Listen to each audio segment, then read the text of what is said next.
welcome our next speaker up on the scene, who is Robert Feldt. And he's a researcher and teacher with a passion for software and for augmenting humans with AI and artificial creativity and innovation. He's a professor at Chalmers University of Technology in Gothenburg, and we'll talk about testing in machine learning systems. So take it away, Robert. Thank you very much. Thank you. It's great to be here, actually in person. So great to see we could have this event. So I work with software engineering primarily. So I'm a professor of software engineering, but we have been applying machine learning systems since very long. And in recent years, obviously then, we have been interested also in looking at machine learning as part of software systems and as software itself. So that's a little bit why we come into this. And in particular, we have a lot of research on testing normal software systems. And some of the results we've learned there can maybe inform what we do when we want to test machine learning components. So that's what I'll be telling you a little bit about. I must give a caveat first, because this is such a fast-moving field that what I'm saying right now, it's kind of like testing of machine learning models is really on the bleeding edge. So every week there are new papers coming out there. So everything I say, even though it's based on research from this spring and summer, might already be outdated. So sorry for that if you already know better solutions. Just to give one example, this is our paper from 1 year back that got quite some attention because we introduce a way to quantify how surprising an input is to a deep neural net. And normally a paper in computer science or software engineering gets maybe 4 or 5 citations in a year, and this paper has close to 100 already. So it seems, it shows a little bit how much speed there is in this type of research. I also want to give some acknowledgements. So I have, of course, a lot of people in my group and colleagues like Richard Torker, Felix, and Francisco. But a lot of the work we'll show here today is with colleagues in Korea. So Shin-Yu in particular and some of his students, Yin-Han and Sung-Min here. So a lot of this is from their work, and also the slides is a few of them from Shin himself. So one difference, if we look at normal software on the left in this slide, the blue boxes here, we kind of know quite a lot about how to develop things. While if we look at a deep learning system, many things are different. So requirements, well, it's not so clear. We have training data in a deep learning system, but it's much less clear what is the specification, what are the actual requirements we have on the system. And we can go on and on. And some of these things we've learned a lot about. How do we train models? Which models should we use? And so on. But when it comes to testing, that's a little bit less well explored. So of course we can do the train test splits, we can have different ways of doing validation, cross validations and so on. But what about new and surprising and difficult inputs that we may not even know about? How can we be sure that a machine learning model is actually stable, robust and so on? And after we find problems, it's quite easy in normal software. How do you fix it? Well, you localize the bug in the software code and you patch it, right? It's there are many more options when it comes to machine learning models. So retraining might help, but if you have only a few new example inputs which are problematic, well, you might not have the money and time to wait to retrain a large model again and so on. So it's a lot of things that are different, but of course there's also something important we can learn and take over from normal testing. So one of our results is about surprise adequacy. So new test inputs needs to be surprising, adequately, enough surprising, lagom surprising. That's going to be my main point here. So we introduced some time back a way to quantify how surprising a new input is. And this is quite simple. So we basically measure the neural activations of a deep neural net, just take them as a vector, and then you can do all kinds of mathematical distance functions on that vector and compare it to your training set and so on. So if your new input that you're considering labeling maybe or adding to your training set in the future and using for testing if it's rare or very dissimilar from what you have already in your training set, then it's, this is good to know, because then you can use this to order and change what you put your efforts into when testing. So that's the general thing, and we showed then in this paper and study that if something is more surprising in this way, then it can show a strange behavior of the network, is more likely to show strange behavior. So what we actually want is not maximum surprise. This turns out to be important. So we want lagom surprise, and I'm going to try to explain why. So you have your training set. Here is just a conceptual representation. And in that you have here 5 different inputs that you have used to train your model. And now you want to test and see how good it is. So let's say you select a few new test inputs that you didn't use during training, but they are still sort of quite close to your training examples. And this is not surprising at all, right? So the network, we do expect it to behave in a good way here, if we're staying here. But we learn from normal testing that we want to go to the strange stuff if we want to find the unusual. So we can go a little bit outside of this border, but maybe you change the colors of your cars if you're training an autonomous car machine learning model or neural net. But typically, you can be too close, right?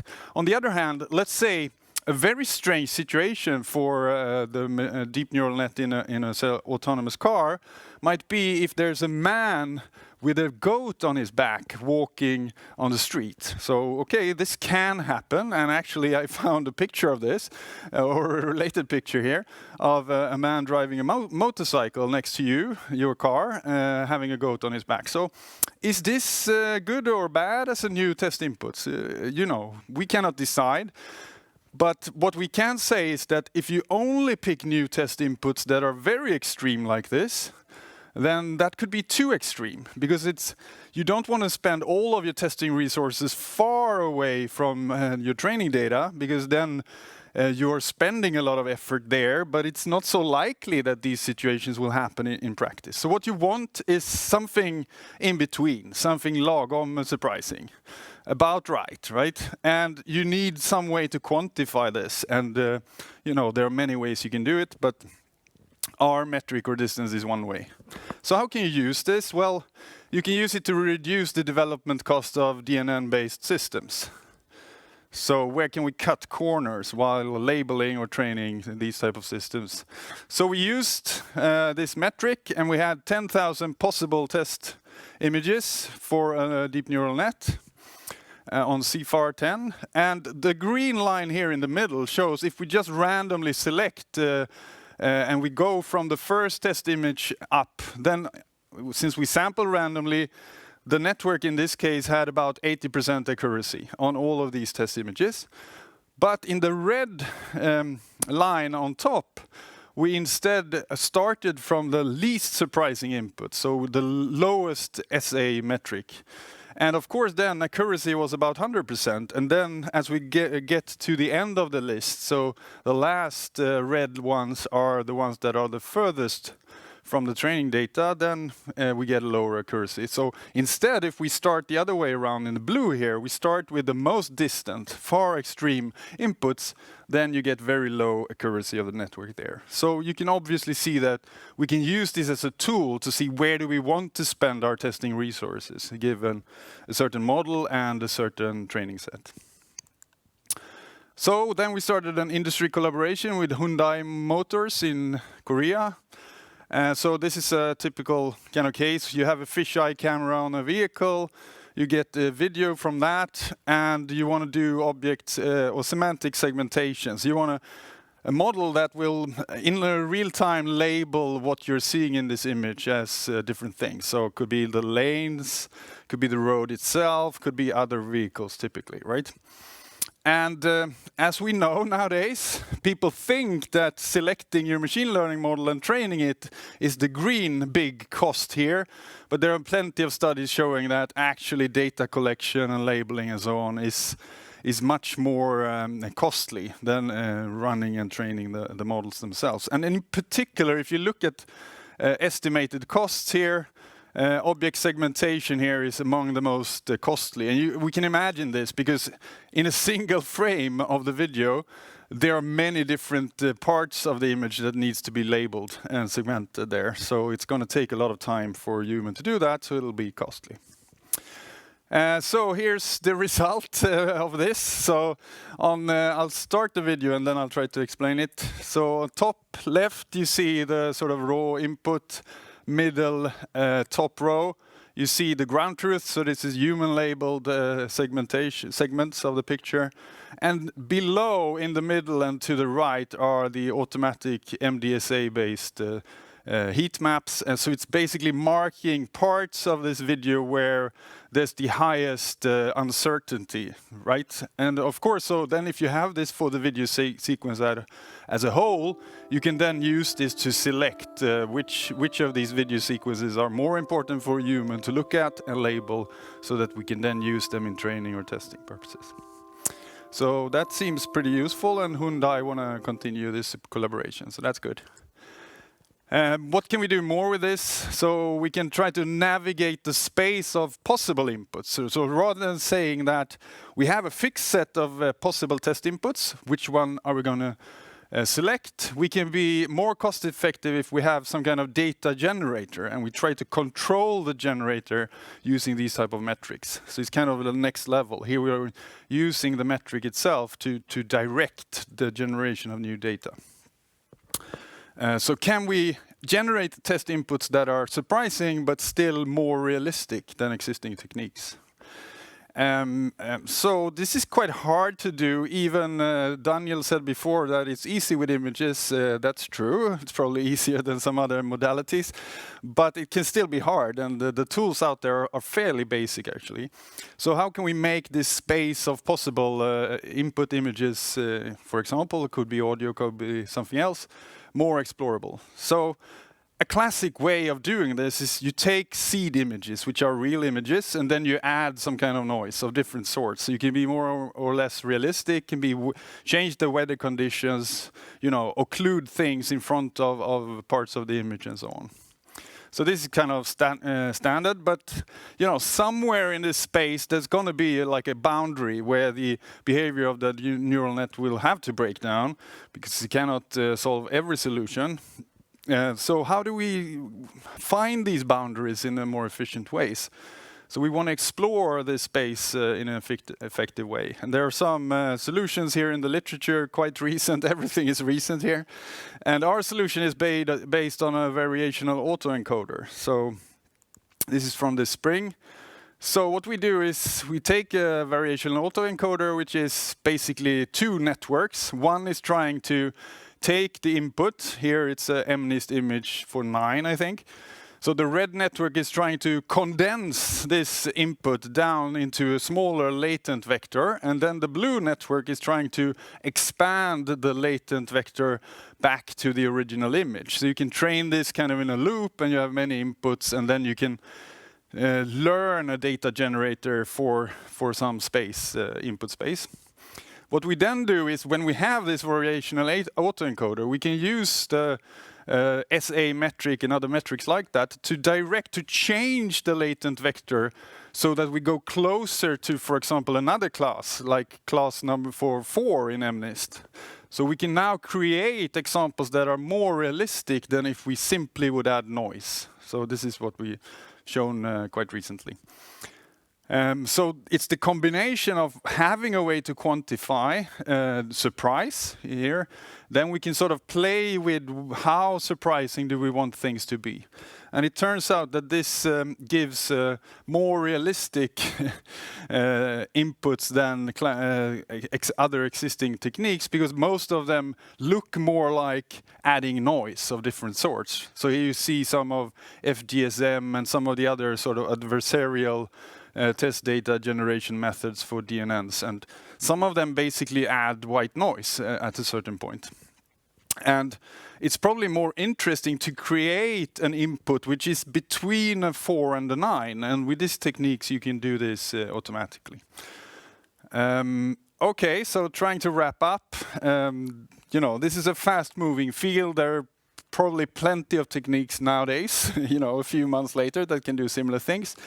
But the key idea here is if you can quantify how surprising a new input is to your machine learning model, you can use that to actually select more cost effectively which inputs you're going to use. And the evidence we have so far, they need probably to be lagom surprising. If they're not surprising at all, they are too close to your training. If they're too extreme, well, you know, you can only spend a few % of your effort out in the extreme because there are so many possible input images there. Just think about maybe the goat, the man with the goat on his back is maybe something that could happen, but imagine there's also an airplane landing in the background behind the man. I mean, it's easy to come up with more extreme examples that can happen but are not very likely. Yeah, and when we use this, we can sort of select where we want to focus our testing, and we can also direct the generation of new test data. So thank you very much. Thank you. Thank you. So let's go to the questions. Right. Right. So, I mean, your approach with SA reminds me a little bit of active learning, where you pick elements that should be close to the decision boundary. Yeah. Can you discuss the differences a little bit? Yeah. That's.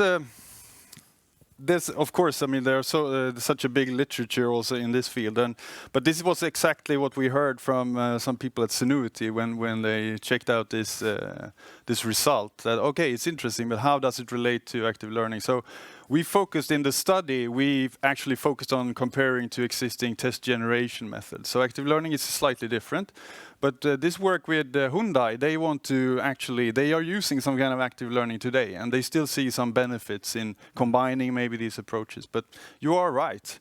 It could be a component rather than an active learning scenario. And the last example I showed is a type of active learning where we can directly control the generation of a new example, right? Cool. Yep. So did I understand you correctly that SA is actually using the activations of the weights in the network? Yes, exactly. So I have a question about that. Yeah, yeah, sure. Because it seems to be, if you're using this in a production environment, it seems to be very difficult to actually have an idea of if that activation was unusual or not, because you sort of need to remember all the previous activations, which could be very difficult in a live scenario with a big network. Yes. So SA is like a family of metrics, and in the first paper we only have here's a straight vector comparison. In the new one used in the Hyundai work, MDSA is more like we're using a statistical summary of all the training sets. So basically you have two matrices in the end, and you can sort of approximate the exact distance by using these two matrices. So they are, once you have the idea of using these vectors, then you can do all kinds of plays with that to make it more efficient. Yeah. Okay, so you approximate. Yeah, exactly. You approximate the distance they activate. Yeah, okay. and then so you can play with, how much do you want to save? Then you can have a better approximation and so on. Okay, cool. So you also mentioned the ML system surprise, which is this surprise that you don't have to all the time to spend on training models, but you're actually fixing the data and everything like that. Yeah. Do you think that that's a temporary effect of the field being relatively new, and that expectations are wrong, or that prerequisites are wrong, or do you think that that will actually last as the field evolves? I think it will last. Of course, it's like all knowledge. It will be moved to a higher level, right? So I think when we have good tools and better understanding, then we will have a better understanding of how do we select a good training set, what do we save for testing and so on. And so then we take away a lot of this.